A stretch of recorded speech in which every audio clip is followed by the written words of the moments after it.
হয়তো তোমারই জন্য হয়েছে প্রেমে যে বন্য, জানি তুমি অনন্য, আশায় হাত বাড়াই।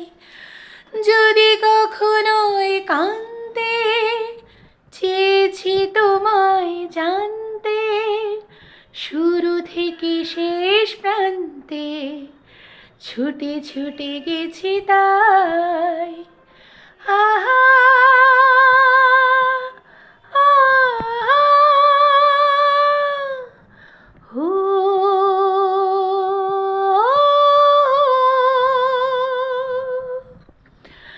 আমি তো নিজেই মত্ত, জানি না তোমার শর্ত, যদি বা ঘটে অনর্থ তবুও তোমাকে চাই। হয়তো তোমার জন্য হয়েছি প্রেমে যে বন্য, জানি তুমি অনন্য, আশার হাত বাড়া।